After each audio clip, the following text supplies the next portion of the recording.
BNP chairperson তিনবারের প্রধানমন্ত্রী খালেদা জিয়া চিকিৎসার উদ্দেশ্যে লন্ডনে গিয়ে পৌঁছেছেন। এয়ারপোর্টে তাকে রিসিভ করেছে যথারীতি তারেক রহমান এবং তার স্ত্রী, এবং সেখানকার যে একটা আবেগঘন পরিবেশ হয়েছে যেটা আমরা সোশ্যাল মিডিয়ার কল্যাণে দেখেছি, আসলে এই জিনিসটা খুব হৃদয়স্পর্শী। ব্যাপারটা তো এরকমই হওয়ার কথা, তাই না? দীর্ঘদিন পর ছেলের কাছে গিয়েছে তার মা, এবং মা অসুস্থ, তার বয়স 80-র কাছাকাছি, এটা তো খুব স্বাভাবিক। কিন্তু এই দৃশ্যটা যখন দেখতেছিলাম তখনই আমার কাছে একটা পাল্টা দৃশ্যের কথা মনে পড়ে গেল। সেটা হচ্ছে, বাংলাদেশে তো আসলে খারাপ ভালো আপনি যেভাবেই বলেন না কেন, দুইজন নেত্রী ছিলেন আসলে এই দেশের সকলের ভাগ্য নিয়ে খেলা করার মতো। খেলা বলি, উন্নয়ন বলি, ভালো বলি, সবই তারা দুজন করতেছিলেন। 5ই আগস্ট শেখ হাসিনা যখন এই দেশটা ছাড়লেন, তার কপালে কিন্তু ঢাকার এয়ারপোর্টও জোটেনি। খালেদা জিয়া যখন গেলেন, তখন রাস্তার দুই পাশে যে লক্ষ লক্ষ নেতাকর্মীদের ভিড়, একবার দেখা, শুভকামনা জানানো, সেটা তিনি পাননি, এবং যথাযথ তিনি চোরের মতো পালিয়ে এই দেশ থেকে চলে গেছেন। আসলে শেখ হাসিনা সবসময় পালিয়ে। এর আগেও যদি আপনারা মনে করেন যে 11 সরকার যখন আসছিল,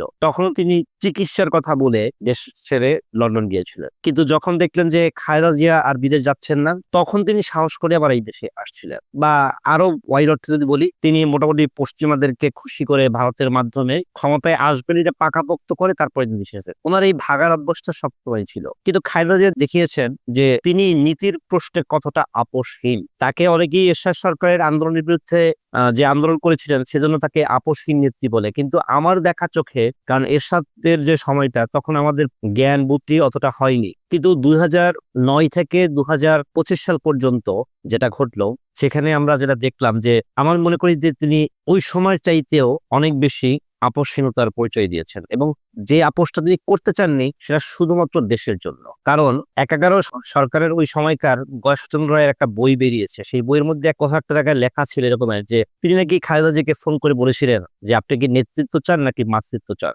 অর্থাৎ 11 সরকার সময় খালেদা জিয়া তো দীনবন্ধু ছিলেনই, পাশাপাশি তার দুই পুত্রকেও কিন্তু সরকার গ্রেপ্তার করেছিল এবং অমানসিক একটা নির্যাতন চালিয়েছিল। সেই সময়ও তিনি তার সন্তানদের কথা না ভেবেও তিনি দেশের কথা ভেবেছেন, এবং তিনি সন্তানদেরকে দেশের বাইরে পাঠিয়েছেন, কিন্তু নিজে তিনি দেশে গেছেন। কারণ তার মধ্যে একটা চিন্তা ছিল যে ওই সরকারটা -2 ফর্মুলা করে ফেলতে পারে, এবং তার যে এই দেশে থেকে যাওয়াটা, সেটার জন্যই কিন্তু শেখ হাসিনা আবার দেশে আসতে সাহস করেছিলেন। কিন্তু আপনাকে বুঝতে হবে যে সন্তান এতটা অসুস্থ ছিল, তাদেরকে তিনি ছাড় ছেড়েছেন দেশের জন্য। এরপরে আওয়ামী লীগের যে ফ্যাসিস্ট শাসনামলটা আমরা দেখলাম বিগত 16-16.5 বছর, এই সময়টাতে খালেদা জিয়া তার জীবনের ঝুঁকি নিয়েছেন। প্রশ্ন আসতে পারে কিভাবে জীবনের ঝুঁকি নিয়েছেন? উনি তো কোনো মিছিল মিটিং এ কোনো গুলির সামনে দাঁড়ায়নি, কিন্তু না, ব্যাপারটা আপনারা জানেন যে বিগত প্রায় 6-7 বছর যাবতই খালেদা জিয়া বার্ধক্যজনিত বিভিন্ন রকম রোগে ভুগতেছেন। তার লিভার সিরোসিস আছে, এবং এটা এত একটা মারাত্মক রোগ যে এতে খুব দ্রুতই একটা মানুষ মারা যেতে পারে। কিন্তু তিনি তার সেই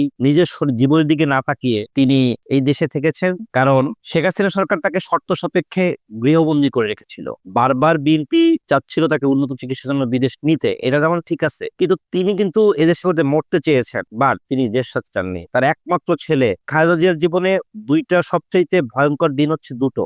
একটা হচ্ছে মাত্র 36 বছর বয়সে তিনি বিধবা হয়েছেন, আর একটা হচ্ছে এই আওয়ামী ফ্যাসিস্টের সময় ছোট ছেলে আরাফাত রহমান কোকে তিনি হারিয়েছেন। তাহলে এত কঠিন পরিস্থিতি যে সামাল দিতে পেরেছেন, আমি মনে করি এখান থেকেই খালেদা জিয়া দেখিয়ে দিয়েছে যে তার জন্য এর চেয়ে বড় বিপদের আর কোনো কারণ নেই। এখন খালেদা জিয়া দেশে ফিরবেন কিনা, এইটা নিয়ে রাজনৈতিক মহলে বিভিন্ন রকম গুঞ্জন আছে, যে এই সরকার কি -2 ফর্মুলা করবে কিনা। কারণ একজন তো ভারতে পালিয়েছেন, উনিও এখন দেশের বাইরে গেলেন, তারেক রহমান দেশের বাইরে আছে। তাহলে বিএনপি থেকে নেতৃত্ব শূন্য করা বা পরিবারতন্ত্র থেকে বিএনপিকে বের করে আনা, এই ধরনের কোনো উদ্যোগ সরকারিভাবে নেওয়া হয় কিনা, এটা একটা বড় প্রশ্ন। এরকম যে কিছু হতে পারে না, সেটা সম্ভাবনা একদম যে উড়িয়ে দেওয়া যায় তা না। তবে আমার কাছে কেন জানি মনে হয় যে গত 3-4 দিন আগে যখন সেনাপ্রধান তার সাথে দেখা করলেন, তারপরে কয়েকজন রাষ্ট্রদূত তার সাথে দেখা করেছেন, সবকিছু বুঝে, এবং আওয়ামী লীগ চলে যাওয়ার পরেও আজকে প্রায় 5 মাস হতে চললো, এতদিন তিনি যেহেতু ধৈর্য ধারণ করে এই দেশেই তিনি অবস্থান করতেছেন, তার একটা দূরদৃষ্টি ছিল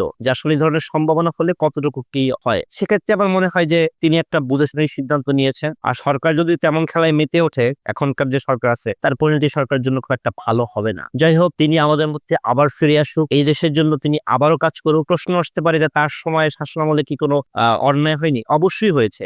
দুর্নীতিতে 3বার দেশ চ্যাম্পিয়ন হয়েছে, বিভিন্ন জায়গায় টেন্ডারবাজি হয়েছে, এগুলো আমরা জানি। কিন্তু আসলে ভুল ত্রুটির ঊর্ধ্বে তো কেউই না। বাট তারপর আপনাকে ভুলের মার্জিনটা দেখতে হবে। আমরা চাই তিনি আবার দেশে ফিরে আসুন, এই দেশে ফিরে এসে তিনি বিএনপির আবার নেতৃত্ব গ্রহণ করুন এবং আগামী দিনের যে নির্বাচন হবে সেখানে তিনি একটা বলিষ্ঠ ভূমিকা রেখে স্বচ্ছ ভোটের মাধ্যমে তিনি আবার বিজিত হোক, এটাই আমাদের কামনা। ধন্যবাদ সবাইকে।